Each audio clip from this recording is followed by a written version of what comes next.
You're listening to The Phillip Jordan Show.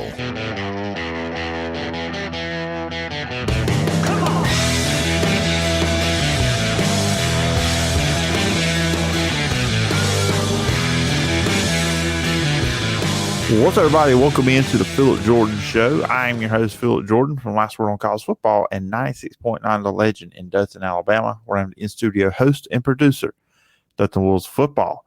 On today's show, I'm going to give my top 10 college football teams heading into the season. Week 0 is upon us. That means college football season is here.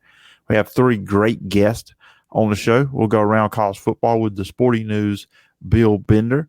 We'll talk NFL, the NFC rookie quarterbacks with CBS Sports NFL writer Jordan Dajani. And then we'll talk Sunbelt football with the host of Locked On Sunbelt, David Schultz. And after that, a little clip from Nick Saban on another update on the quarterback situation. Remember to check out the Phillip Jordan Show podcast on Apple Podcasts, Spotify, wherever you get your podcasts. If you're on Apple Podcasts, please follow, rate, and review. Leave a review. I will read it on a future edition of the show. You can also check out the show over at the 4-Star Sports Media Network. Check out the podcast, the website, and all their social media.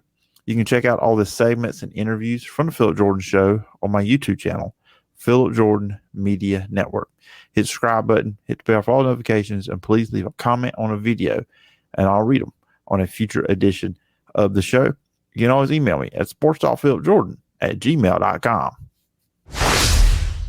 Okay, not going to make the open too long here, but I did want to give my top 10 with college football kicking off this weekend. And I know everybody says, well, it's just week 0. It's not a lot of great matchups, blah, blah, blah.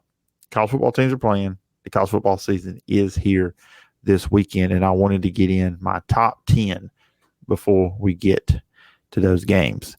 At number 10, I'm going to go with USC. They were 11-3 last year. Of course, the return of the Heisman Trophy winner, Caleb Williams, projected number 1 overall pick for next year. They did make some good additions at running back with Marshawn Lloyd and Dorian Singer from Arizona. Obviously, the question is defense here. The 8th defense in FBS last year in yards allowed per play. They allowed almost 30 points per game. They did add Bear Alexander from Georgia, but still, the defense holds this team back. I mean, that's why they weren't ranked any higher in my top 10.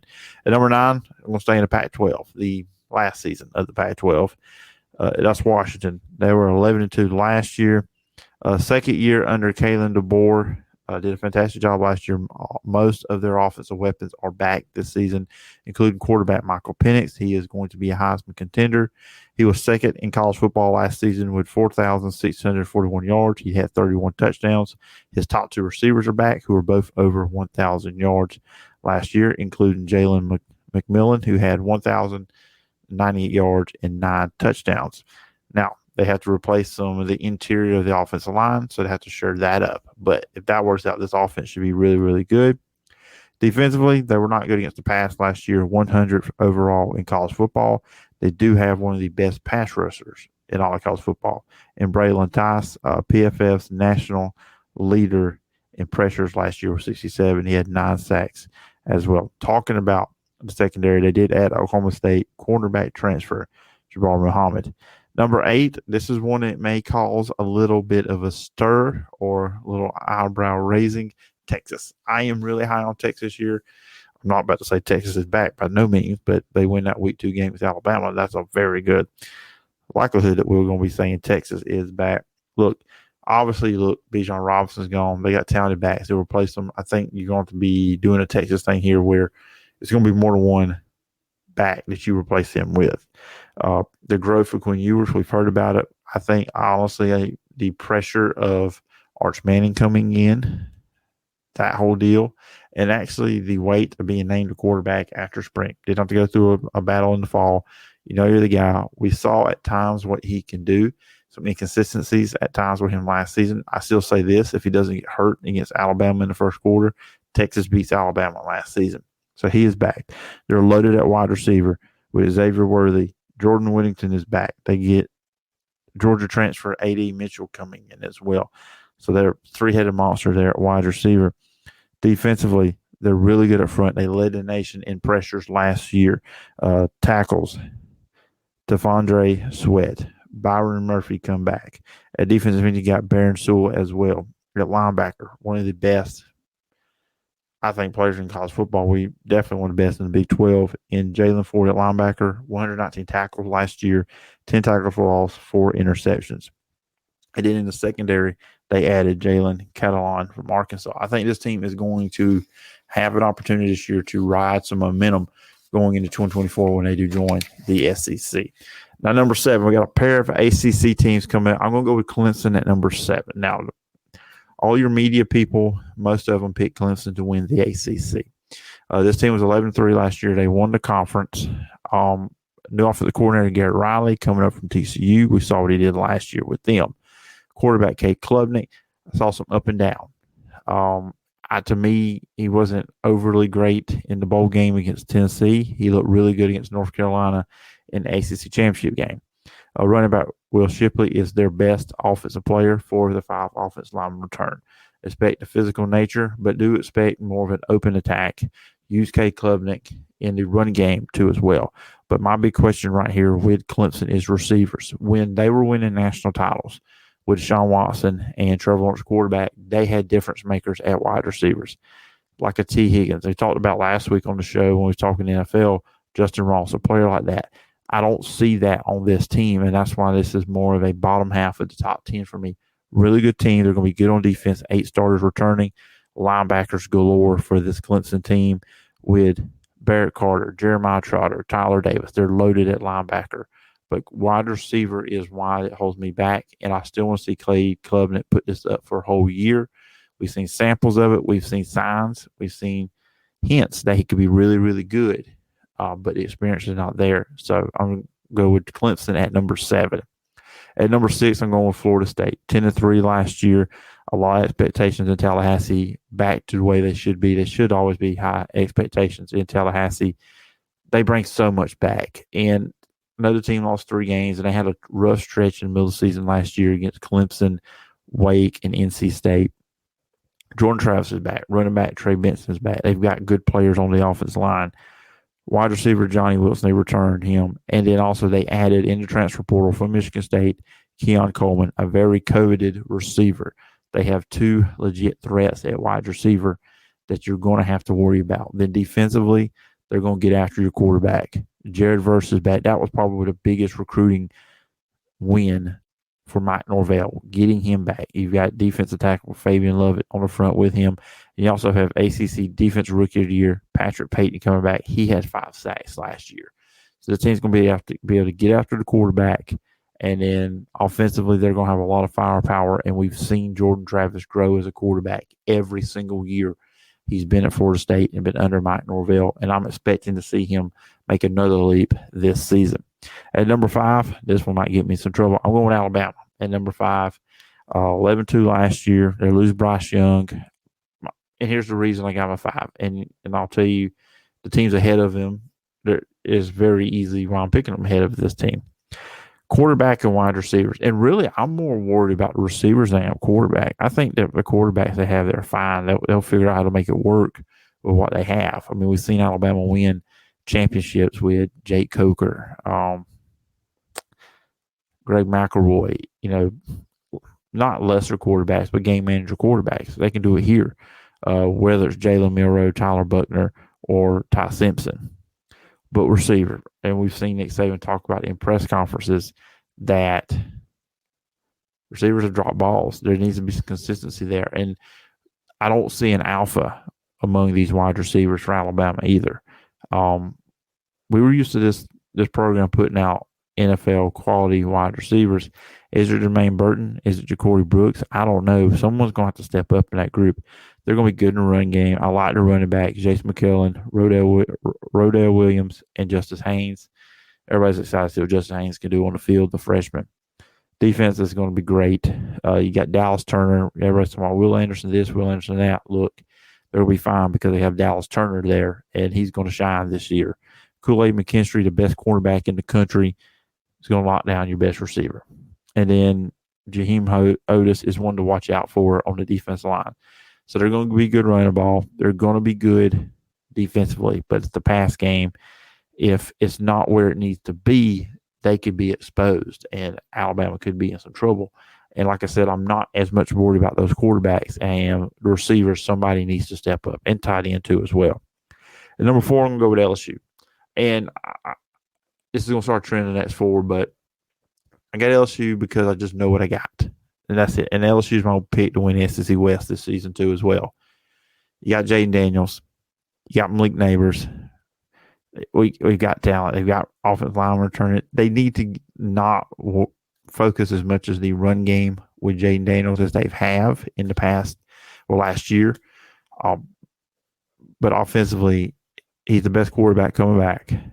What this team can be offensively, I'm really interested to see where they can be. And Jaden Daniels improving more as a confident passer. You saw that last year, kind of see how he progresses with that. And we all saw that too a little bit in the spring game. And defensively, got Harold Perkins there. He's a beast. Everything starts there with him. We'll see how he develops, though. But, yeah, I like LSU just because they have so much coming back. Brian Kelly, year 2. Now, they will have to go to Tuscaloosa, and that's going to be a big, big matchup between the two. But I'm going to go with LSU at number 4. Number 3, I'm going to go with Ohio State. And, look, we don't know who the quarterback is. Probably going to be Kyle McCord. But Marvin Harrison Jr. and what they have at wide receiver, you're going to hear me talk about that with Bill Bender in just a few moments. And they're loaded at receiver. Defensively, look, we'll see. But this is what they have. And Kyle McCord, whoever plays quarterback, should be all right because when you look at the weapons they have to throw to. And then I think Ohio State's got a chip on their shoulder because they're going to be looking toward a Michigan game. And, yes, it didn't matter last year. They got beat by Michigan and still made the playoff. Both teams made the playoff. But this year, can you have that luxury of happening again? Probably not. So we'll see what Ohio State. But I got them at 3. Number 2, I got Michigan. I think J.J. McCarthy's going to have a big year. Blake Corum's back. This offense is going to be good. They have a lot of guys come back on defense. This is probably the best team Jim Harbaugh has had while at Michigan. Yes, he's going to be, as of right now, the 3-game suspensions. But this team's going to be good. Those 3 games, they'll win all 3 of them. There's no problem there. But I think this is the best team Jim Harbaugh is going to have or has had at Michigan. And then number 1 is Georgia, the defending champions. This team is a great candidate to go 3-peat. We haven't seen one of that in college football in the 30s, and nobody cares. Just ask Kirby Smart. It doesn't resonate with his players. Carson Beck coming at quarterback. He's got a lot of tools to work with here.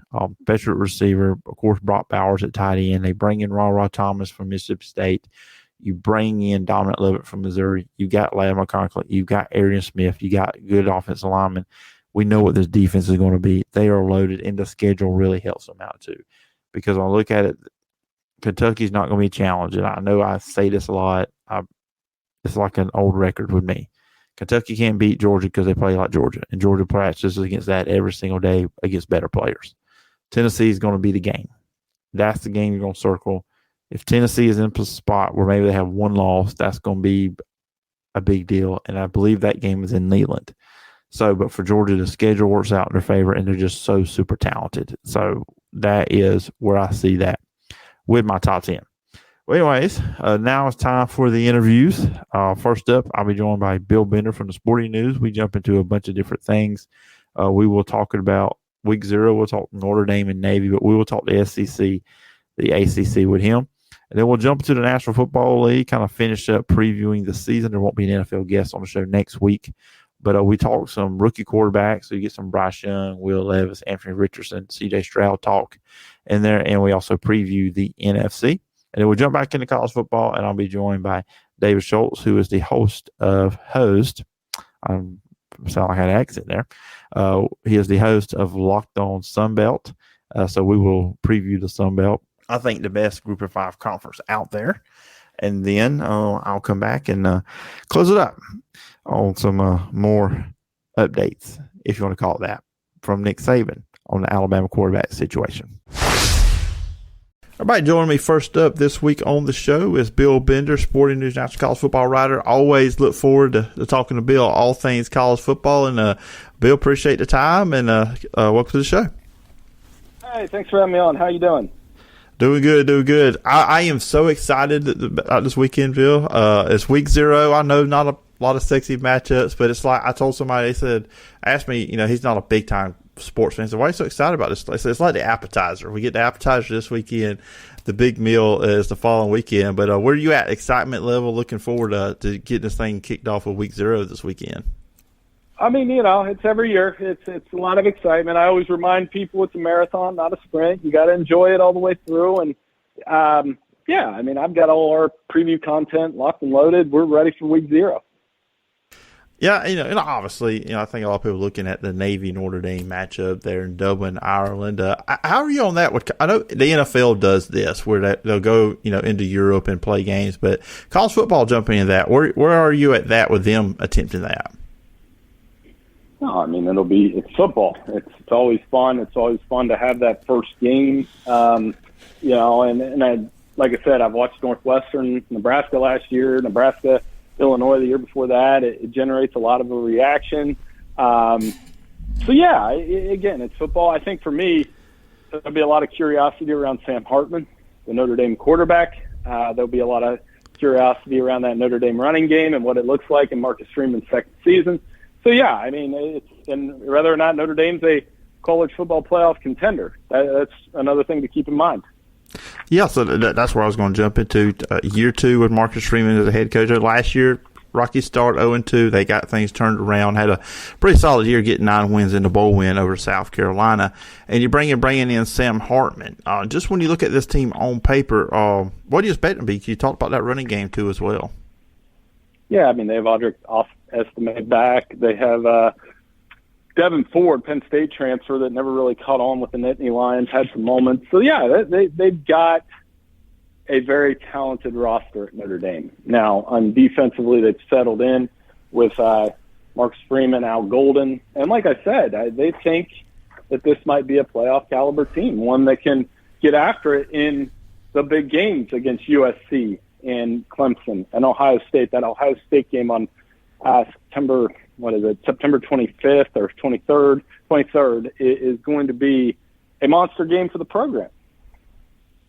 Yeah, and just from a fan of college football, it's going to be a little weird seeing Sam Hartman, 1, in that uniform, and 2, not doing the slow mesh.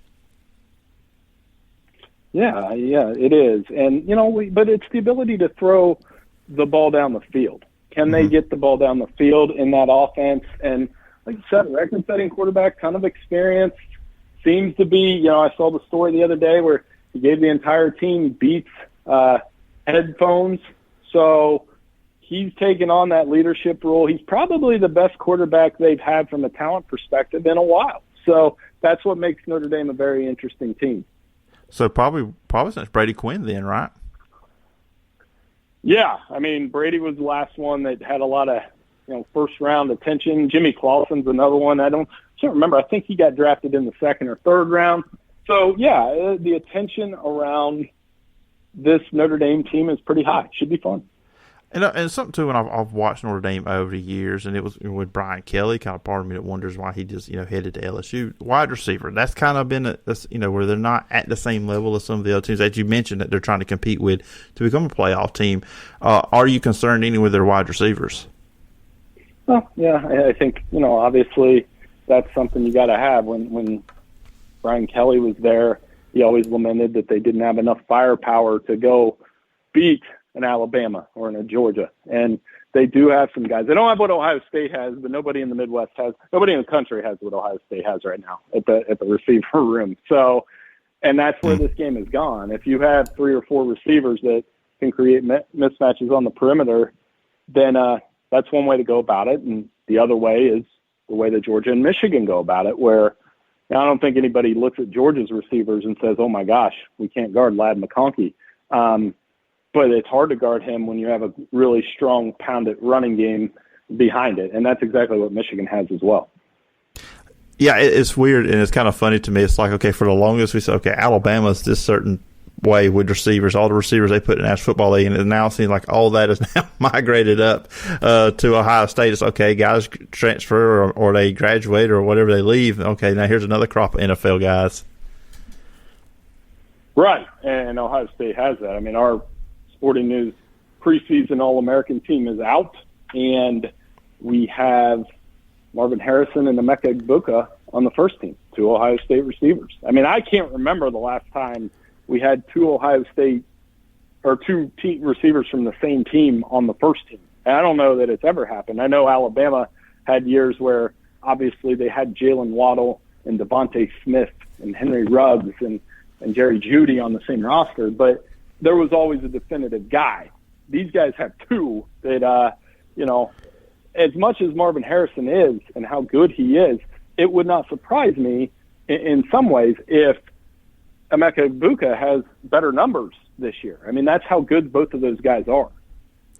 Yeah, good luck defending. Okay, normally you just deal with one of those top receivers. Okay, we can double him. We can arrange our defense that way. If you can't do that, you play Ohio State because you got two of them.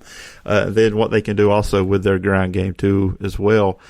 Georgia, you guys put up a SEC preview over there at Sporting News. I checked it out, and I know that part of the title was stopping Georgia. So that's where I'm going to lead to with you, Bill. Is anyone in the SEC capable of stopping Georgia? Yeah, I mean, that's the thing. You can't take a three-peat for granted. Alabama's got a ton of talent. LSU's got a ton of talent. I don't know, there was obviously a difference between LSU and Georgia, which Brian Kelly addressed at SEC Media Days. Tennessee's going to be good. I think those four. I think Texas A&M's kind of my sleeper of we'll see. We'll see how it works out. But, I mean, it's not – I've told people, for people that want to write off A&M, I mean, they beat Alabama 2 years ago. They played Alabama to the last play last year, and they beat LSU handily. And they got a new coordinator. So I think they're kind of that X-factor team that could bust up some of these things and these preconceived notions that we have about the SEC this season. Yeah, just a moment or two. I got an A&M question for you. We'll get to that in just a second. Phillip, I want to ask you about them. And with Georgia, and Bill, looking at the receivers, I mean, I think, and I get your thoughts on this. This may be their best receiver room they've had with Kirby. Adding Ra Thomas from Mississippi State, adding Dominic Lovett from Missouri, those are two solid receivers that were number one and number two is where they come from. You mentioned Ladd McConkey still there. Arian Smith, as fast as he is, and you've got Brock Bowers at tight end. Just what are your thoughts with Carson Beck now being named a quarterback? The upside, the potential of this offense, which has been good with Stetson Bennett at quarterback. You think it could potentially be even better with this group of receivers? Oh yeah, I mean, well, yeah, and obviously they had some transfers. I love it's an interesting transfer. You got Bowers. I mentioned McConkey now twice. I mean, I wasn't knocking him earlier. I was just saying, he's an excellent possession receiver, and he can get down the field too. So they've got plenty of things to work with, and that's what I was struck with in their spring game. When you look back, I don't know if I've talked to you since, but, they had 8 guys in the spring game catch a pass of 20 yards or more. The explosiveness of talent across the board. Sometimes it's better. And now Brock Bowers is the man, no question. But they've got guys around him that can make plays. It's not just Brock Bowers. And I think Carson Beck, as long as he does a lot of the same things that Stetson Bennett did, and he has 3 years of experience in the program, he's going to be just fine. Yeah, I've heard people say, well, Georgia doesn't have a number one receiver. Yes, they do. His name's Brock Bowers. That's their number one receiver when they're throwing the ball. Yeah, and that's a big thing. So, obviously, a lot going on in Georgia, but a lot of talent rolling through there, and I think they're going to be fine. Now, three-peating is not easy, and Kirby has addressed that. And, when you have to go through – now, their schedule's set up for a fast start, but the second we say that, it's like, okay, we're going to assume that, and then all of a sudden they go to Auburn and have, like, an unexpected tough game against that Hugh Freeze team. Or they play South Carolina early. There's a lot of hype around that South Carolina team with Spencer Rattler. So watched their Clemson game on ESPN the other night again. I mean, they've got some guys. So, yeah, it's just – and when you're wearing that target, Phillip, they've entered that territory of we're all going to know where we were when they lose. And I've been saying that for a couple weeks, that, when Georgia loses a game, that's going to trend because we haven't seen them lose a game in a long time. Yeah, that's true. And you look at it last year, I'm just thinking back on their schedule, the regular season. Missouri was the closest team to beat them in the regular season, and who would have saw that? Right. And, it's one of those things where it was close, and we haven't seen them lose in the regular season since 2020 to Florida. We haven't seen them lose at home in the regular season since I believe, and I know this is true, it was 2019 against South Carolina because it was on my 40th birthday. I'm getting on 44 now. So, they don't lose a lot of regular season games. It does feel a little bit like that Alabama team that they were very good, and but they lost the kick six. And we all know, like I said, we all know where we were when the kick six happened. Oh yeah, absolutely. Well, I'm in the state it happened. I feel like the state shook a little bit, Bill, when that happened. All the way, I'm about 2 hours from Auburn. It felt like it shook all the way down here. The SEC West, and I'll be honest, I'm kind of sitting on the LSU side of things. I like LSU to win, but where are you at on the West? Alabama, LSU, and I know you mentioned A&M a little bit as a dark horse. Yeah, I mean, Alabama's going to be good. It's not like they're going to be bad. They've got a ton of talent. They've got to figure out that quarterback position. They've got, a question with Jalen Milroe and Tyler Buckner and Ty Simpson. And I'm sure we'll see a little bit of all of those guys in the opener. But Milroe out the chute, it depends on what Nick Saban wants their offense to be. If it's going to be run heavy and some play action and try to get the ball out quick, Milroe will be that guy, because he offers another weapon with the way he can run the football and beat a defense that way. Yeah, and I say, and it's been funny too. Nick Saban's been very, very in a good mood, it seems like, in his pressers. Which I don't know, Bill, could that be a dangerous sign? Yeah, he's loose, and that's one of the things where. I mean, you never know. I mean, there's been so much focus on the quarterback that I've reminded people that they've won national titles with A.J. McCarron and Greg McElroy and Jake Coker. They won 4 national titles with those guys, none of which really stuck as an NFL starter.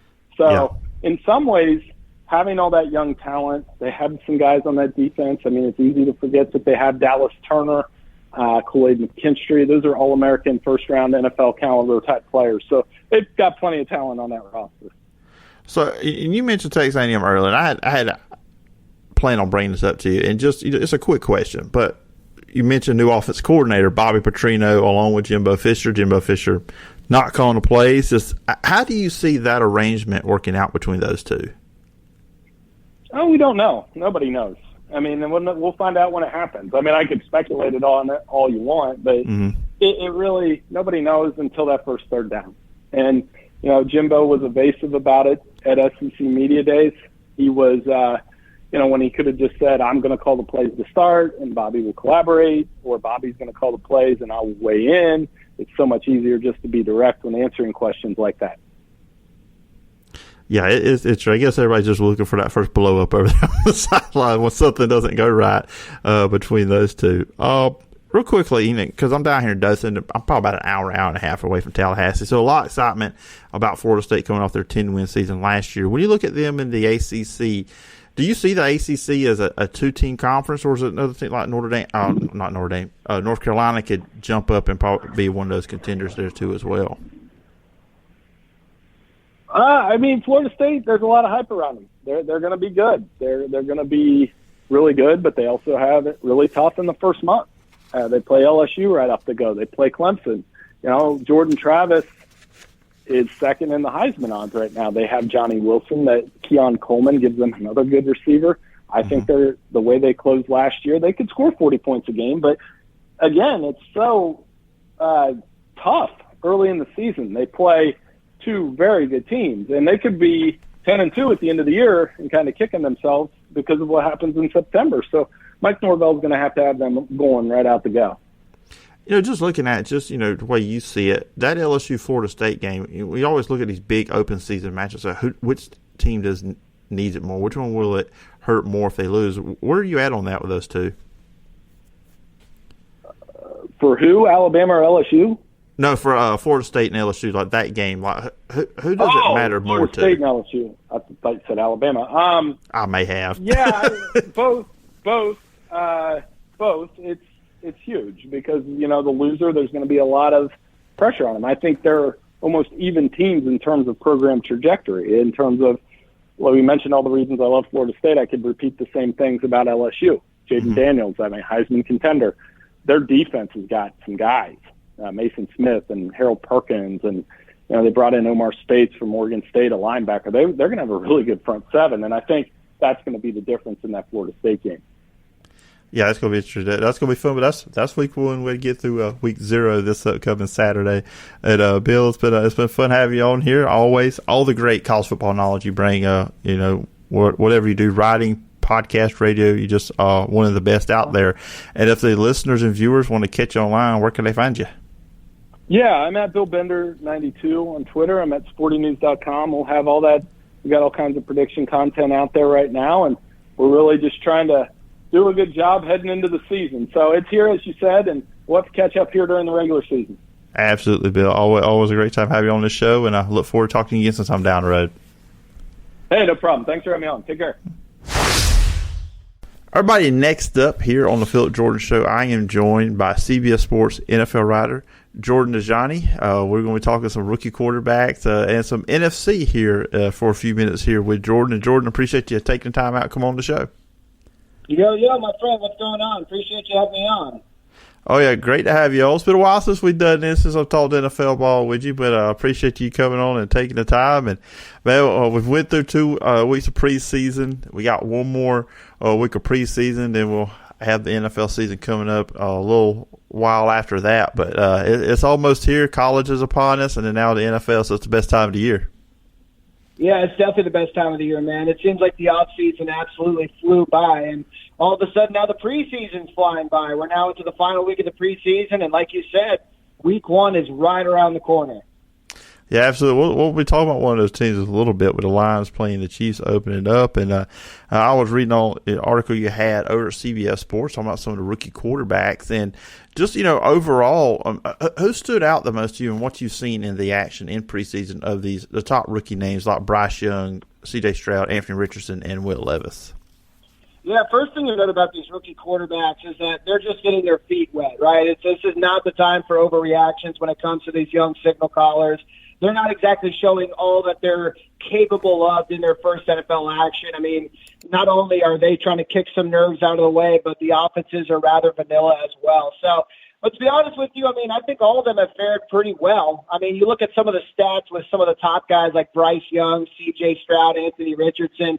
They haven't done a ton in terms of yards and touchdowns, but I feel like they've done a solid job going through progressions. I feel like all 3 of them have had to battle some offensive line issues. I feel like maybe that's been one of the storylines from the early stages of the preseason is that a lot of these offensive lines aren't doing extremely well against some of these pass rushers, and that you can definitely say that for the Carolina Panthers. I mean, Bryce Young really hasn't had a chance to do a lot behind his offensive line.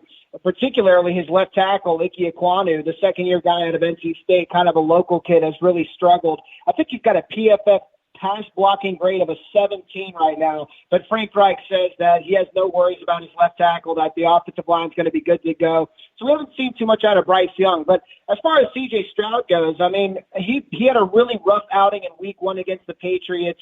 But in week 2 against the Dolphins, I think he showed what he's capable of. I mean, he made some really nice throws along the sideline that were at least 10 yards down the field. So the Texans are feeling pretty optimistic that hopefully they've got that franchise quarterback, first one since they traded Deshaun Watson away to the Cleveland Browns.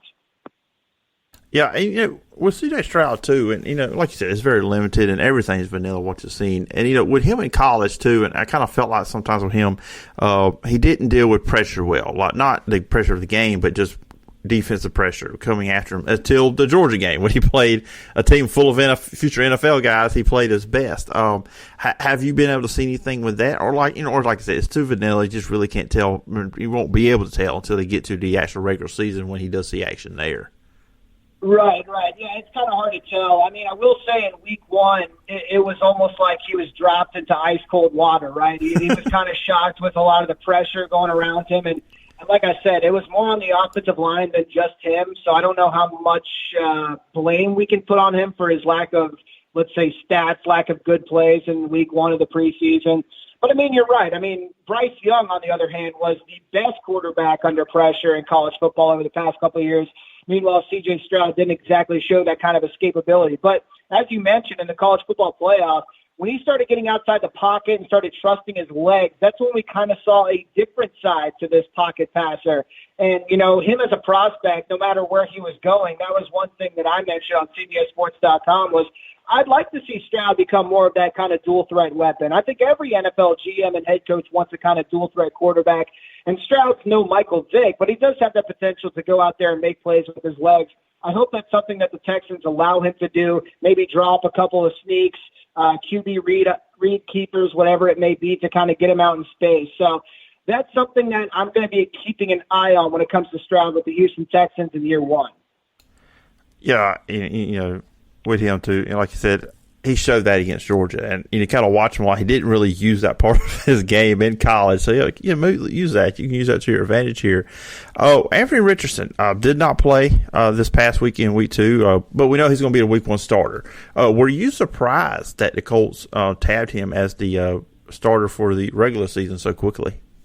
No, 0% surprised. I mean, I guess it's a little bit curious. They made the announcement when they did. I mean, it's not like he went out there in week 1 of the preseason against the Bills and tore it up. I mean, he had a really bad interception, but he followed up that possession with a great throw down the field that ended up being dropped by Alec Pierce, but it was still a good throw nonetheless.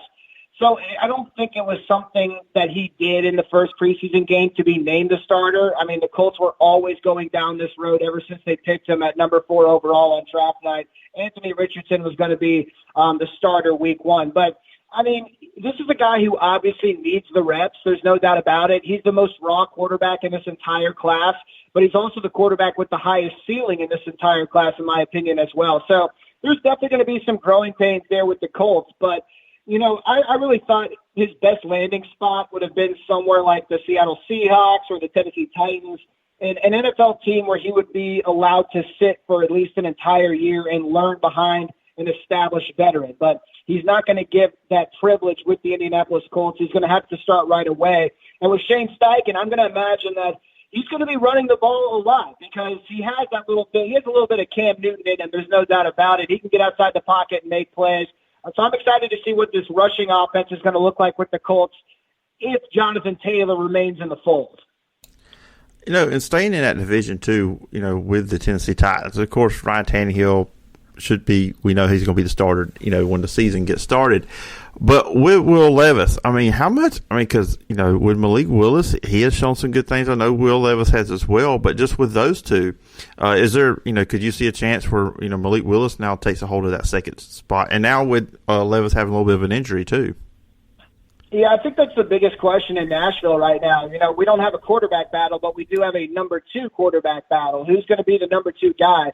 And, not to go off on a tangent, but all the tea leaves, in my opinion, all signs point to the Titans carrying 3 quarterbacks on their final 53-man roster, which is something I don't remember the last time they did. I mean, not only do they have 2 of these young quarterbacks who were selected in the top 3 rounds over the last 2 years, but their new general manager who's coming over from San Francisco, and Rand Carthon has had some good luck carrying more than 2 quarterbacks on his roster with the 49ers, a franchise that has certainly needed it over the past couple of years. So I believe both quarterbacks are going to make the final roster behind Ryan Tannehill.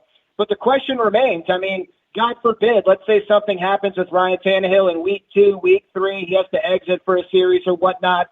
Who's going to be the quarterback that replaces him? Is it going to be Malik Willis or is it going to be Will Levis? And Malik Willis played the entire game, the entire second preseason outing against the Minnesota Vikings, and he showed some good things. I think that he's definitely made a lot of improvements compared to where he was in his preseason as a rookie, but I still am left with some question marks. He's still not seeing the field as well as I think he should. I think he's hesitating on some open throws that he absolutely needs to fire on. So Will Levis, on the other hand, he's someone with experience in a pro-style offense. He played against stiffer competition in the SEC as a college player. He's more of a well-rounded prospect coming into the league. So I'm kind of leaning toward him being the number 2 quarterback. But again, if something happens early on in the season, I'm very curious, and I'm wondering who that quarterback's going to be that replaces Tannehill under center if it comes down to it. I know, and there's always people with Will Levis that, you have some people out there, that watch him in college too. They're like, okay, I think he's good. And then some people, after what his last year at Kentucky was, I don't think he's all that great. What's the feeling, and you think with the Titans, from stuff you've seen from them coming, and all over, just with what Will Levis can be? Yeah, it's funny because he's obviously a Kentucky boy and he's coming into Tennessee Volunteer country. So right off the bat, his fan base isn't exactly in love with him, right? Because they wanted Hendon Hooker in the second round. But, I mean, newsflash, guys, Hendon Hooker didn't go in the second round. He went later in the draft. And, I mean, I would agree. I love Hendon Hooker as a graduate from the University of Tennessee, but I think Will Levis probably is the better overall prospect. I mean, I've been on the practice field with Will Levis, and the ball just jumps out of his hand. Like, the way he throws the football is pretty special. And if you can corral that talent and get him to go through progressions and get his professional footwork in the pocket down and things like that, Will Levis might be a legitimate starting quarterback when it's all said and done. So the feeling around the organization and the fan base, I don't know if there's too much to talk about, but he's definitely made some improvements. But again, I feel like the headline around the quarterbacks in Tennessee through the offseason has been Malik Willis because, as I mentioned, he's really made some improvements throughout his first season to where he's at now. But Will Levis is definitely a prospect, I should say, with a lot of potential. I'm excited to see what he can do because I feel like one day soon he's going to get a chance to be the starter in Nashville. Look, and go with non-quarterback. Just, this is a broad question for you, but just before we jump into just talking about looking ahead to the NFC for this season, just who has really stood out to you, like somebody you maybe weren't expecting that you just wow, I can't wait to see this guy when we get to the regular season? I think it's all the wide receivers, like all these rookie wide receivers coming in. And listen, I know that this class, they were more of smaller stature, right? There's not these 6'5", 220-pound wide receivers coming out in this class. They're more of like 5'10" guys, like Tank Dell, Jordan Addison, Jackson Smith and Jigba. But all the players I just named have really flashed in the preseason, and I'm really excited to see what they can do when the regular season rolls around. Because you look at the wide receiving core in Houston, it's not very good. It's Robert Woods, Xavier Hutchinson, Nico Collins. I really do think that Tank Dell is going to be able to carve out a role for himself with his fellow rookie C.J. Stroud down in Houston. Jackson Smith and Jigba. I mean, it's the polar opposite when we're talking about wide receiving core. Seattle has a very stout one headlined by DK Metcalf and Tyler Lockett, but JSN is going to make an impact from the slot immediately, in my opinion. And then Jordan Addison. I mean, this was a guy who I think was the Biletnikoff winner when he was playing with Kenny Pickett at University of Pittsburgh. And he, of course, transferred to USC. He still was really good, but he wasn't as dominant as he was with Kenny Pickett. This is another player who I think is going to take over as the wide receiver number 2, where Adam Thielen was playing in Minnesota under Kevin O'Connell, and maybe forge a dynamic duo with Justin Jefferson. So a lot of these rookie wide receivers I'm very excited to watch when the regular season rolls around. Yeah, it's kind of funny. Just, like the keeping up with the guys, all the guys, like I said, kind of doing that transition from college to pro. We know these guys from college. We'll see what they do in pro. And Jackson Smith and Jigba sitting there with Seattle, that's a great spot because you've got those two guys, like you mentioned, Lockett and Metcalf there at receiver, and you add him in. That's just another talent for that offense. And speaking of Seattle, they are in the NFC. And Jordan, you look at it. We all know this. The AFC looks like it was going into last year, the better from top to bottom conference between the two.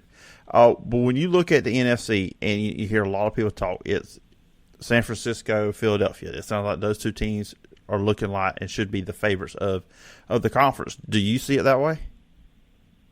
Yeah, I mean, the Eagles are legitimate Super Bowl contenders. I think they have a great chance to win the conference once again. The San Francisco 49ers are going to be right up there too. Those are your top two. I think the Dallas Cowboys in the NFC East are going to make the playoffs once again as a wild card. They went 12-5 last year.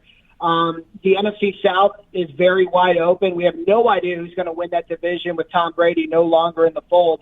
There's been a lot of talk about the NFC North, right? I mean, the Lions are the new favorites to win this division. That's something that hasn't happened since, 1993, I believe.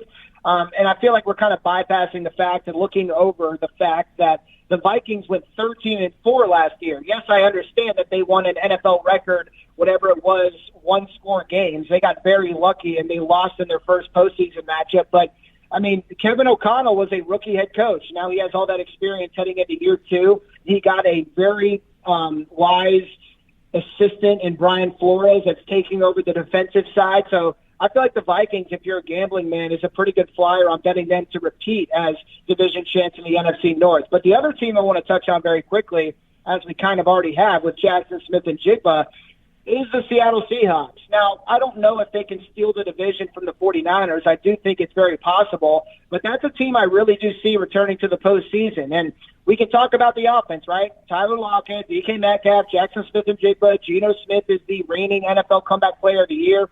But, I mean, think about all the young pieces they have, right? Kenneth Walker, the Wake Forest, Michigan State transfer, he's a young back that really flashed some star potential. They got 2 franchise tackles on both sides, left tackle Charles Cross and then Abraham Lucas on the right side as well. So this offense looks like it's ready to go. Now, as far as the defense goes, Seattle's defense, there's no doubt about it. It has been bad over the past few years. But you got to keep in mind that Bobby Wagner is back in the fold at middle linebacker calling plays once again. They have 4 different kind of edge rushers that I'm very excited about that I think are going to be rotational pieces and find some success putting pressure on quarterbacks. And they're also kind of trying to recreate the Legion of Boom, right? I mean, Devin Witherspoon out of Illinois is a really good pick. Tariq Woolen had one of the best rookie seasons for any cornerback. If we're not talking about Sauce Gardner, Jamal Adams is going to be back in the fold. I think Julian Love, the free agent signing from the Giants, was a very underrated one this offseason. Seattle's defense is poised to take a step forward. And if this team shocked the NFL world by going 9-8 last year, I really do think they can get to 10 wins, make it back to the playoffs. And if they remain healthy, this could be a team from the NFC that makes a little bit of a run. Yeah, I can see it. Like you said, I mean, they've got the pieces. I mean, they've got the youth. They've got the talent there, too. I mean, I agree with you 100%. And you talk about the Cowboys, and I want to bring it back up. And I've seen some people mention them as their third team. Obviously, a lot of pressure on Mike McCarthy. He's going back to calling plays with Kellen Moore being let go after last season. Of course, you know you got with Dak, and you know what you got receivers with CD Lambs. Maybe Michael Gallup can kind of get back to some form he had before the injury before last year. They bring in Brandon Cooks. We know they got stars on defense with Michael Parsons, Vander Esch, and then you got Diggs, and now they bring in Stephon Gilmore over at corner, which I know he's not as good as he was, but he's still a really good player. What is this team, what is Dallas missing? What kind of has been and can hold them back? Yeah, I think maybe I can boil it down to 2 things. I think it's consistency on both sides of the ball is one of the things that they've been lacking. I mean, if Dak Prescott didn't turn the ball over as much as he did in the playoffs against San Francisco, it could have been a different story. So Dak Prescott is probably going to headline this section that I'll dedicate to consistency. Dak Prescott needs to play some of his best ball if the Cowboys want to be those legitimate Super Bowl contenders. But on top of consistency, I think that they need some other pieces to really step up on both sides of the ball. I mean, Jalen Tolbert, the young wide receiver, it would be great to see him be a legitimate starter this year alongside guys like Brandon Cooks, Michael Gallup, CeeDee Lamb. You know, these are some guys that really could headline one of the best wide receiving corps in the entire National Football League, and they have a pretty good offensive line to protect Dak Prescott as well. You look at the running back room, I think it's kind of underrated as well. Tony Pollard is under the franchise tag. He seems like he's poised to put up yet another career year. And, I mean, I got to talk about this guy. I don't even know if he's a lock to make the final roster, but Deuce Vaughn out of Kansas State, the 5'5" running back on a good day. This dude is just explosive. And if you're talented and you're explosive, then they're going to find a way to get you on the football field. And I think Deuce Vaughn has really captivated some of the front office members of the Dallas Cowboys. Now, defense consistency and finding some of those new playmakers is going to be paramount as well. They made some young additions on the defensive line. You mentioned some older additions like Stephon Gilmore in the secondary. This Cowboys defense is going to have to be stout, in my opinion, if they want to compete with teams like the Philadelphia Eagles, if they want to reach that next level of competing. And, again, we talked about the NFC being, you know, the conference that isn't or doesn't appear to be as talented as their counterparts on the AFC side of things.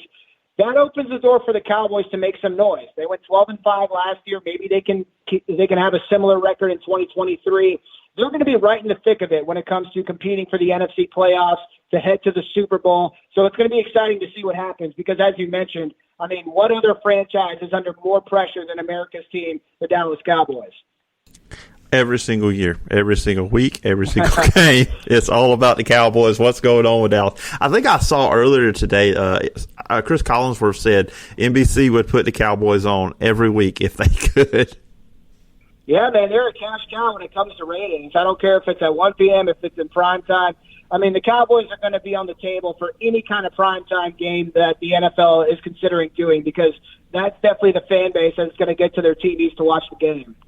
You know, we talked to North a little bit. Look, I'm going to break a rule here, Jordan. I'm a Packers fan, so I have to ask you one Packers question. What have been your thoughts so far? And as we talked about at the top, it's preseason, it's very vanilla. You know, you can't take a lot from it. You know, you got to wait till the regular season really see what's going to be all about. But what has been your takeaway from Jordan Love so far?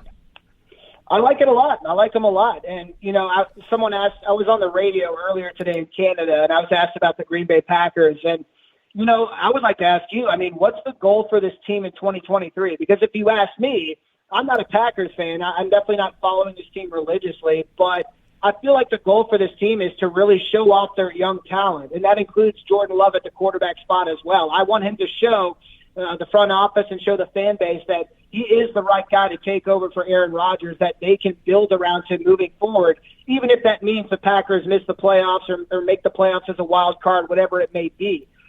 So through the preseason, I thought Jordan Love has been good. I think he's been seeing the field relatively well. He's got some of these young wide receivers to work with, some young tight ends to work with as well. One thing that I will say is I hope that the Packers really rely on their running backs, right, with Aaron Jones and A.J. Dillon. And I'm not just talking about running up the A-gap, B-gap. I'm talking about utilizing them in the pass game as well, because that's something that's going to expedite the development of Jordan Love. That's a strong backbone. That's a strong facet that the Packers offense can rely on as Jordan Love really starts to get his feet wet, is relying on some of these experienced running backs. So there are a lot of pieces in place for the Packers, and you can't rule them out winning the division. There's no doubt that they can make a run. It's very wide open in the NFC North. But I'm more focused on Jordan Love proving to me that he's actually a franchise quarterback in 2023. Yeah, you know, hold back myself, and everybody looks at Rodgers. Oh, yeah, they made the playoffs last year. They went 6-10 their first year as him to start quarterback when Brett Favre was traded to the Jets. So it's one of the things, so you may have to take a step back to take that step forward. And I'm 100% with you. Running backs, feed the running backs. Don't ask him to be what he's not yet. You know, he's not. Aaron Rodgers wasn't at that level when he first started. You know, even Favre had interception issues when he first started. But that defense stays healthy and they can run the ball. And I think the receivers for the Packers, I mean, I hope I'm not trying to sound too much like a fan when I say this. I think they have, with Watson and Dobbs, I think those two have potential to be really good. So it's all about, you know, I think, and you're alluding to it too as well, just the pieces around them helping lifting him up, especially early on in his first year. Yeah, absolutely. And, you know, I didn't talk much about the defense, but you look at the defense just on paper, they've got plenty of talent. You know, they can serve as the identity of the team early on as Jordan Love decides to, you know, really get into this offense. And one thing I also will bring up was I really do like the Packers head coach and Coach LaFleur. I think that he's one of the more talented guys, because I feel like Aaron Rodgers, just because of who he is, a star quarterback, one of the best in the game, he kind of overshadowed Coach LaFleur through his early stages of his career as a lead man. Now we really get to dive into what this head coach is like, what he's going to be like with this new quarterback. You know, it's really his chance to stamp his identity on this new team. Yeah, because it still felt like, even though the offense was different than what they ran with McCarthy, it still felt like it was Rodgers' team. But now, like you said, it's Matt LaFleur's team. His stamp is on the team now, and we can kind of see what that's going to look like this year. Exactly. So it's going to be interesting, and let me just quit the Packer talk there before everybody jumps. All right, Phil, this is not a Packers podcast. This is an NFL conversation we're having here, but it should be interesting with all these teams. NFC, you know, with the NFL, once you think you know, you don't know. So that's, you know, also one of the always one of the big things. Once you think you know something, you absolutely do not know anything, and somebody rises up you didn't even expect it.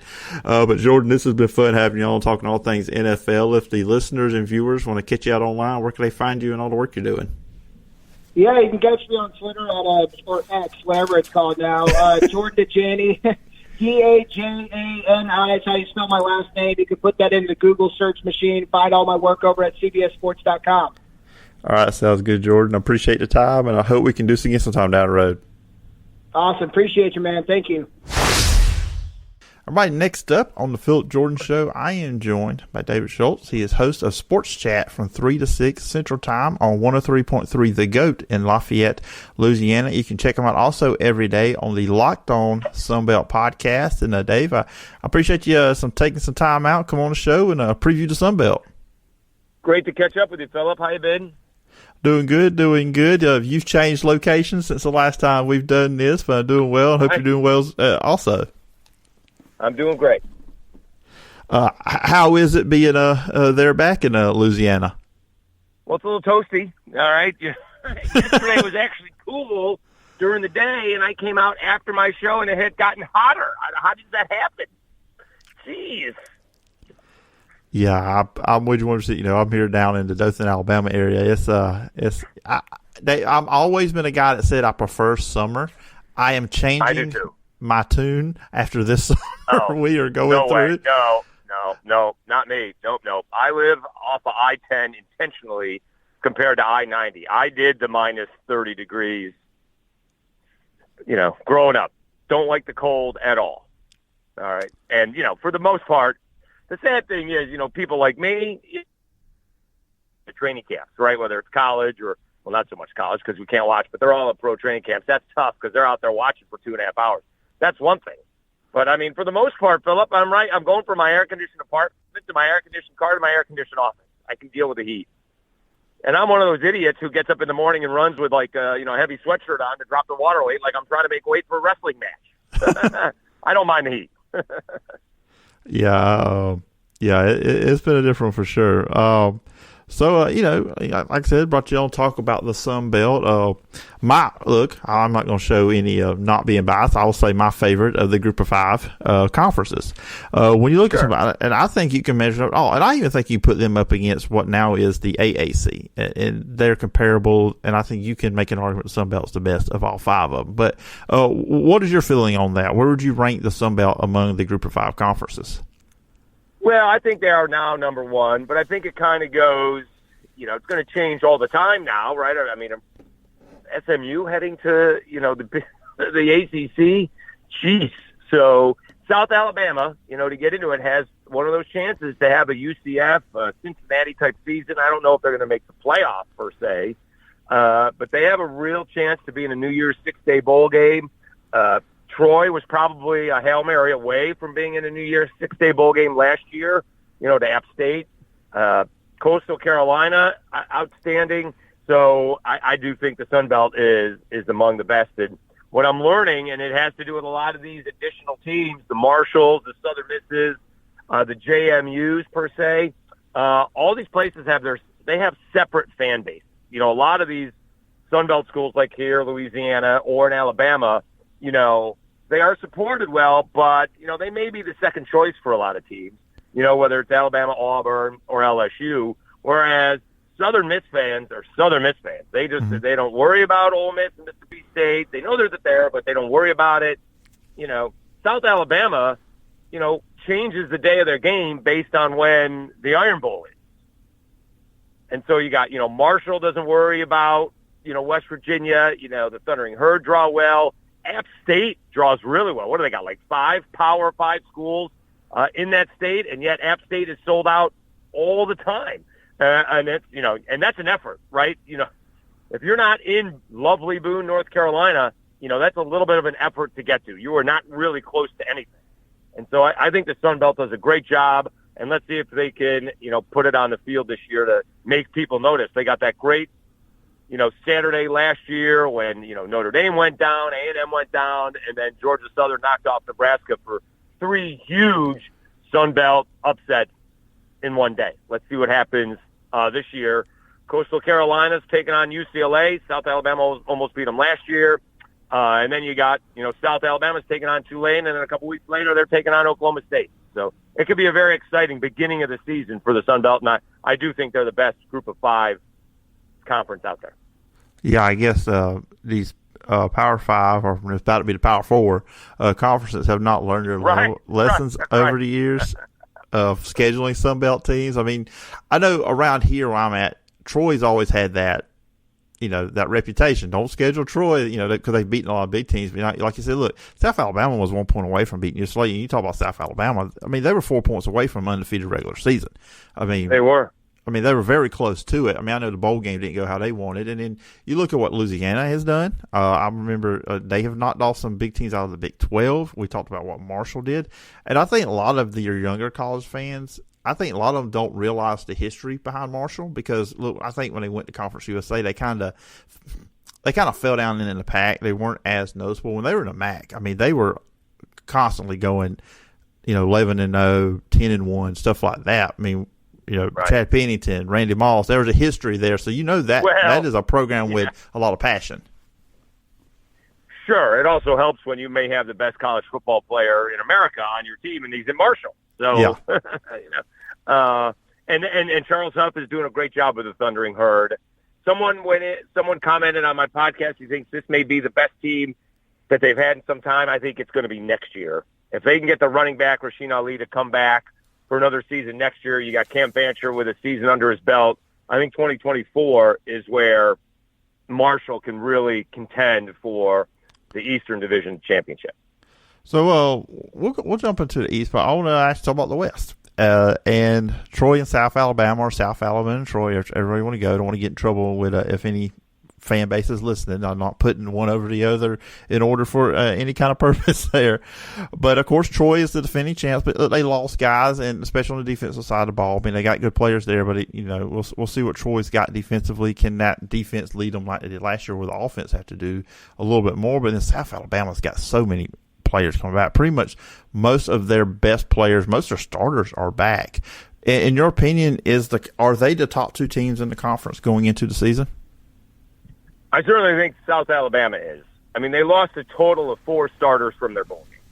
They lost their wide receiver, Jalen Wayne. Darrell Luter was drafted by the 49ers. They lost center, James Jackson, and C.J. Reyes. That's it. So it's 18 to 22 players back. Plus, they get Quentin Wolf on, who was a middle linebacker. I think he's going to be a defensive edge rusher now, going to replace C.J. Reyes. And Keith Gallman was a safety, and he's back. He was injured last year. So basically, you have almost 20 of 22 starters returning, and they're got to replace the corner, a wide receiver, and the center Jackson is leaving. So you got to put a guard moving to center, and that's it. And for some reason, they're over under a 7.5. Phillip, if they don't win 10 ball games again, it's going to be a disappointing season. Mm-hmm. So you could lose one of the two, Tulane and Oklahoma State, and maybe drop one in the Sun Belt and maybe still win the West, depending on who you drop it to and what Troy does. But the only problem that South Alabama has, all their hard ball games their hardest ball games are all on the road, right? They got Tulane on the road, they got Oklahoma State on the road, they got Troy on the road, and they got JMU on the road. That's maybe why the line is where it is, and I still don't understand it because, again, when you have all that back and the coaching staff is basically back, the quarterback is back, most of the offensive line is back, the running backs are back. I mean, they are really loaded across the board. That's why I think they can have a special season. So I would put South Alabama, at least a half a step above Troy. I don't mind upsetting college fan bases. It is what it is. John Summerall did a tremendous job last year with Troy, but they have to replace not only Jake Andrews on the offensive line, but a couple other positions on the O-line. And you're replacing Carlton Marshall. He was the only, the NCAA's all-time leading tackler. So you got to replace not only his ability, but his heart and soul, the leader of the team. Some guys did get some playing time while he was out. He missed a game or two. But, still, I think Troy has some more holes to fill, and they're really going to have to be able to score more points this year. Last year, they beat, like you said, they beat South Alabama 10-6, so a close ball game. South Alabama didn't have a whole lot of chances in that game, and that's because of Troy's defense. They won that game 10-6. So there was a drop, reception that was overruled on replay. It was a drop ball, then an overthrow on the same play, and then a phantom penalty. But that was the only chances that they had. It wasn't like there was a bunch of goal line stands. And so, South Alabama is going to have to go to plan B and plan C, if something like that happens. but is Troy going to be able to do that again? They're going to need Gunnar Watson to be much more consistent in his play. With Jarrett Dagey last year, it was, Gunnar would play and then Jarrett would come in. Jarrett would play and then Gunnar would come in. Gunnar, had a huge third down conversion against South Alabama, and a lot of times they were just playing to get 2 or 3 first downs and flip the field. Right, they're 1st and 10 on the 20. Let's get out to the 45 or midfield, and then we'll pin them back and see if they can go the length of the field against our defense. And in most cases, they could not. Right, and Troy was a Hail Mary away from going to New Year's Six Day Bowl against App State, as we said. But I just think in this case, I think South Alabama is loaded. Again, if they, they put up like 30 points a game last year, maybe a little bit, maybe it was 35 points a game. They really need to be closer to 40 to 45 points a game. I know that sounds ridiculous. There's going to be less time in college football. We got to remember that the clock is not going to stop at the first down marker, and outside of the last 2 minutes of each half. But they if they go more than 3 possessions without scoring, something's wrong. So they are not on the same page. The turnover, offensive line is struggling, tipped ball, but they should really be. I really do think South Alabama should basically be unstoppable this year, and if they're not, that's an issue. And so that's why I have South Alabama on top, and Troy is second, at least in the West. Yeah, it was telling this past week, after this past Saturday, when after Troy had their second scrimmage, and when one of the questions John Summerall was asked about that, they threw it a little bit more, and he kind of alluded to that. That's something they may have to go a little bit faster and throw it and push it a little bit more. And that's kind of, to me, I don't know how you feel when you hear comments like that. I think that is him in a way saying our defense probably will be good, maybe not as good, so we're going to have to put a little bit more points on the board this season than we did last year.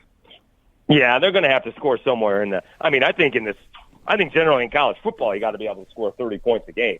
Generally speaking, even Nick Saban is like, I can't win ball games scoring 14 or 17 points a game like I used to. Right? I used to be able to eat up the clock, run it down your throat, and that's it. But now I can't do that. I have to be able to score a bunch of points. And you're right. I think, the closer that Troy gets to 30 points a game, the better off they're going to be. You got to score in those 28s. It's just on a. Once in a while you can win 10-6. Really hard to do that on a regular basis. Let's see how it goes that Troy is is being hunted instead of the hunter. So before we jump over into the East, I do want to ask you about the team there where you're at, Louisiana, the Raging Cajuns. And obviously last year was a step back from what they're used to. First year without Billy Napier. What's the temperature with that program right now? Well, it's a good question. So I've been doing this expectations versus reality feature on the Locked On Sunbelt podcast. And, the expectations, for a decade now since Mark Hudspeth took over and then Billy Napier after that, he took it to the next level. It's really been to compete in the West and to win a Sunbelt championship. And last year, everything happened really fast, right? They stayed in-house with Mike Desimo. He's getting ready for a bowl game. He's got early signing day. He's trying to recruit his players that may be going to Florida. He's got to recruit other players. Same thing with the coaches. And then all of a sudden, spring ball happened, and they realized, you know what? We didn't have time to make a new plan for this team, so let's just go with the old plan. And that plan didn't fit the team that they had. Now they're coming back. They have a better plan, also more experience, but they're relying on Ben Woldridge, who is coming back from knee surgery really quickly. Right, like September is going to be 9 months. If he got hurt in November, surgery by December, so that's 9 months recovery. He has been cleared in camp. He's been practicing all camp. So, and Ben has never played a full season, right? He was at Fresno State, and he transferred to the Cajuns, and he was sharing time. He eventually won the job, but someone got hurt, then he got hurt. So the expectations are for them to compete. I just think right now, I think the Cajuns are a little bit behind when it comes to South and Troy. I think they're a little bit behind. Let's see if they can hold off Southern Miss is the big question. Can the Fighting Will Halls get it to the next level? They have a daunting schedule as well. The Cajuns have an interesting schedule. They're starting off with Northwestern State. They go east to play an early conference game against ODU, who they're trying to put up a lot of points. They went and got the Fordham offensive coordinator. Fordham led the nation in yards last year and were second in FCS ball in points scored, almost 50 a game. And then you got to play UAB and Buffalo. I mean, you'd like 2-2 out of that at worst, but there's a chance the Cajuns could start out 3-1 or 4-0. Then you're going to Big Ten Minnesota, and who knows what happens after that. So they have a shot. They really do need to take it one game at a time, work out the kinks against Northwestern State, see what ODU is doing. On a side note, ODU has a ridiculous schedule. They're coming into the season, Phillip, on a 6-game losing streak. They're starting at Virginia Tech. They're hosting the Cajuns, and then they're hosting Wake Forest. Good luck. Yes. Yeah. Here you go. Here's a simple start for you. Not really. Right. For, ODU. For their sake, you hope not, but I mean, they could be looking at a 9-game losing streak. Yeah, and then that's when you start the player psyche starts to kick in. It's like, where are they at? You can't really do that. You got to make sure, especially if it's only one loss in conference, you can still have a really good season, but you got to turn it around quick. Yes, you do. Yes, especially in the Sun Belt because the good teams all over.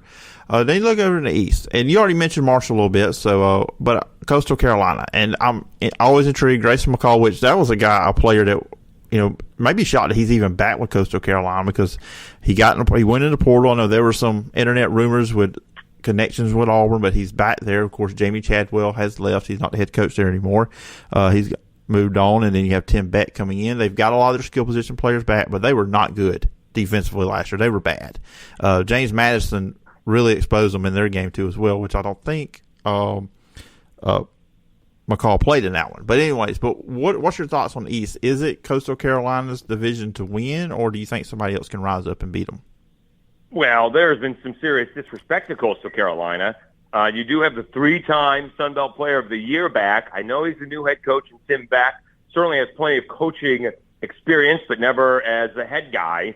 And, the coaches who did the preseason poll for the Sun Belt picked Coastal Carolina third. We don't know who JMU's quarterback is. We don't know who App State's quarterback is. And we do know who Coastal Carolina's quarterback is. Mm-hmm. The question is, and you're right, Grayson went into the portal and then came back out. So Tim Beck's biggest recruit was in, December, came home in December. And so the question is, Tim Beck does a pro-style offense, right? Devin Leary, NC State, going to Kentucky.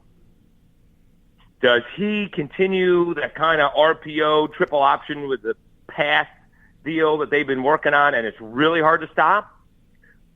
Or does he install his total offense? And someone said, well, I got to go with what works because if I don't, and sorry for the language, if I half-ass it and I lose my job, that's, I'm gonna regret it. I don't think Tim Beck is in danger of losing his job in year one. But if you're recruiting Grayson McCall back, don't you say something along the lines of, all right, Grayson, we got to institute a little bit here because it's going to help you get to the pros, but we're going to keep most of the offense that you ran, and then you change it after he leaves, right? You transform it after the season. Plus now you've had a year to recruit, and so you can go get the players that you want that fits your offense. So I think there's some disrespect by having him picked third with the other teams without quarterback. We'll see. I would not pick against Grayson McCall to begin with. That's for sure. And so I would think that I think it's still Coastal Carolina's division in the East. ODU did a number on them as well. That's Old Dominion's last win, right? They just couldn't stop. They couldn't stop the running game. I remember that game. Yeah, but a lot of those guys are going to be back. They played last year. They didn't have any experience last year. Now they're back and they have experience. So let's see if they're any better.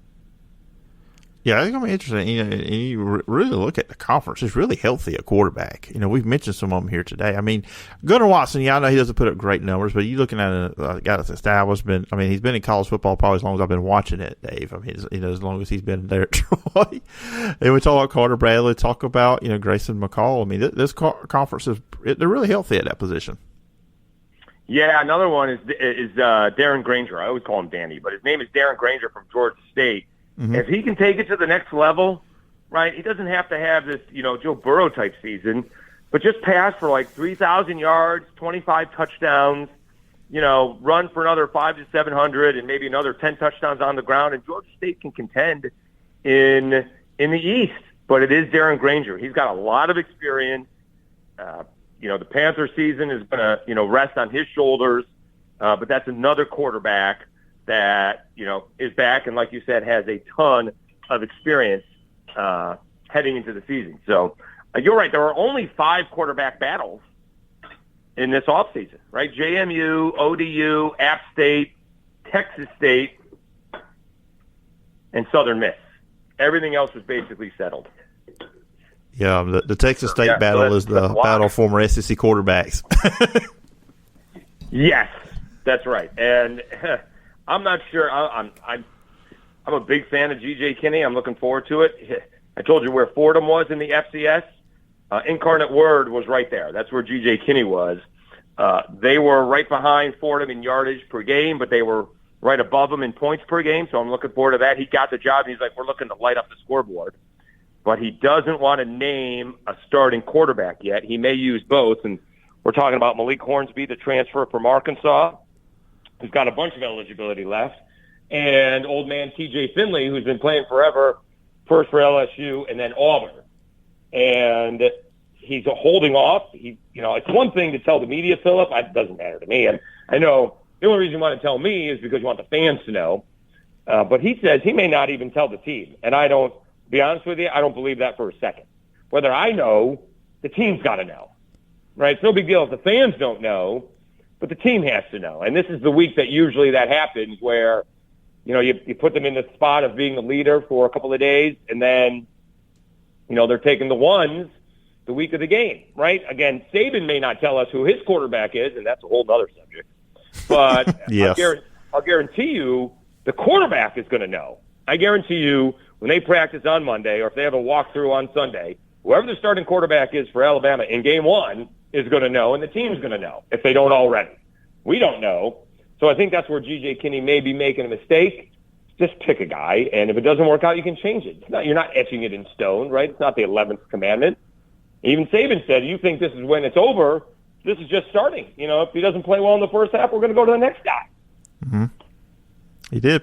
He did. So it's all interesting. It is. I think it's going to be a fun season in the Sun Belt. It really is. And David, I appreciate you coming on the show and breaking it down, previewing the upcoming season. We're also close week 0 this weekend, and then next week is week 1 when everybody gets going. But if the listeners and viewers want to check it out, where can they find you in all the different places you're at?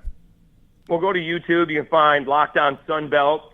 You can also find that wherever you find your podcasts. Apple and Spotify seem to be the 2 most popular. And I'm on 103.3 The GOAT in Lafayette, Louisiana. By the way, Phillip, this will go over well. Texas is going to beat Alabama week 2. All right. So, and you just heard where to find David. So if you want to get out of Alabama fans, you know where to find them. But anyway. By the way, I've been saying that for a year, Phillip. That's nothing new. I've been saying that for over a year. Well, this is a spoiler for me. When I get to that week, unless something drastic changes between then now and then, I'm probably going to be agreeing with you. So, wow. Okay. I'll just leave it at that. And again, David, I appreciate the time, and I look forward to talking to you again sometime down the road. I appreciate it. Thank you so much. All right. Once again, thanks to Bill Bender, Jordan Dajani, and also David Schultz for coming on this week's edition of the Phillip Jordan Show. And, of course, you can check out those individual interviews over on YouTube at the Phillip Jordan Media YouTube channel. So I want to close it up with one thing, and that is Nick Saban. Some sound from Nick Saban. Got this from AL.com, their YouTube channel. Nick Saban once again asked about the quarterbacks this week. He really didn't want to talk about them after the scrimmage on Saturday. But then on Wednesday, he was asked about the quarterback situation once again. And this is what he had to say. Like I said in here before, I told the quarterbacks, I said, quit looking around for me to make a decision about who's going to play. How about you playing good enough that I don't have a choice? That's what you can control. That's what you can do. And somebody needs to do that. And it's sort of, taking shape to some degree, but somebody's got to do it. And, where you all think that, like whoever we name as a starter for the first game, that's like the end of it. It's not the end of it. It's just the beginning. So what if a guy doesn't play good? He's not entitled to keep playing. And the guy that doesn't play is got every opportunity to practice and be more consistent and win the team over so that when he gets an opportunity to play, he plays really well. I mean, we have changed quarterbacks around here a few times during the season. So I know you guys are looking for an end, but it's not even going to be the end in the first game. You're looking at me kind of funny. Am I not explaining that very well? I didn't explain it very well in my question, I suspect, but I was wondering about I know time, you asked, and I just don't want to answer it because we're going to make the best of it for our team, and our team has to make the best of it as well. So, and whoever plays the position, everybody's got to play well around them and do the best job that they can to help them play well. So, listen to that. Nick Saban's obviously telling us now, and in Paul Feinbaum last week when Hugh Freeze named Peyton Thorne's quarterback, he called him out. So why haven't you named a quarterback? Hugh Freeze, new coach at Auburn, has a transfer quarterback come in, and boom, he's the starter quarterback. He named him. Which even with Hugh Freeze, and it's going to kind of jump my point with Nick Saban, has talked about the other quarterbacks playing this year, and that doesn't mean that just because Peyton Thorne starts the first game doesn't mean he's going to start off 12. And Nick Saban's kind of saying the same thing here, just because whoever starts game one, that's not the end of it. It sounds like to me this battle is going to go into Texas. And that's going to be interesting because you're at home, so will we see more than one quarterback? And we'll see. If one does not separate in the next really week and a half before the first game, and then the second game is against Texas, where Alabama rolled in that game 2 quarters. I wouldn't think they would play 3 quarterbacks against Texas. 2, I could see, kind of figure some stuff out, and then maybe you just, ride the hot hand. And he's right. I mean, Alabama has made changes at quarterback within the season before. We saw this with Tua and Jalen. That happened. I still look back at, I believe it was 2011, when A.J. McCarron took over. He was in a quarterback battle, and it was game 2 against Penn State when he finally just took the reins over. And we've seen, like I said, we've seen this before here with Alabama, trying to decide who's going to be the quarterback. So Nick Saban just saying, hey, game 1, who we named the starter, that's not the end of it. And so, and you're going to see all the quarterbacks play in that first game. So we'll see. That's kind of like, I think Nick Saban, I don't think he was aggravated with the question, but maybe he's aggravated with the quarterbacks. And like he said, looking at him to name the starter, that maybe somebody hasn't risen up. It's still pretty tight, and it's not any separation with any of these quarterbacks for him to say, okay, you are the guy. So until that happens, we're kind of looking where we're at. But we're getting close to the season, and I don't think Nick Saban's going to want to go through the entire season with 2 or 3 quarterbacks. You want the one guy to be the starter, and like you said, whoever that guy is, and I've talked about receivers plenty. I talked about that in the open when I give you my top 10 going into the season, that the receivers got to step up. Someone's got to step up. Someone's got to be an alpha. Someone's got to make these quarterbacks look better and give them confidence to be able to do what they need to do. So we shall see. We'll see how the next week and a half holds, and really 2.5 weeks before they get into the Texas matchup, which will be in week 2 of the season. And before I get out of here, that's pretty much it with everything we're going to talk about here. I'm going to let you guys know. I'm not going to tell you the person's name, but I will have a co-host starting next week. I was thinking about it. I said, okay, this show's getting lengthier, and it's more than just me and a guest talking. Me just talking whatever's going on that week. So what we're going to do, I will have a co-host that will be on the show with me when what was the normal solo segments, the open and this part of the show. So when we have the guest on, that will still just be me and the guest, talking with the guest. But I have a co-host, feel like bounce stuff off of. I can show a little bit more of my personality with them. We can joke around. We can have fun. This is sports. We can have it in that sense. Because sometimes I feel like my solo segments can be kind of serious. I've kind of felt that. So we're going to try that.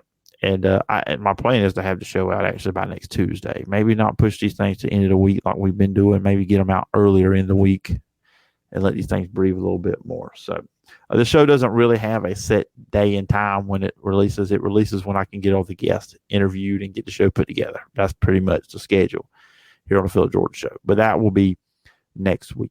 It's an exciting week. High school football season has started, so I'll be on the radio as producer and in-studio host for 969 Legend with Dothan Wolves on Thursday night when they take on the Carroll High Eagles in the season opener, week 0. Of course, the Wiregrass High School Football Report and the Wiregrass Daily News Sports. You can check out those podcasts as well.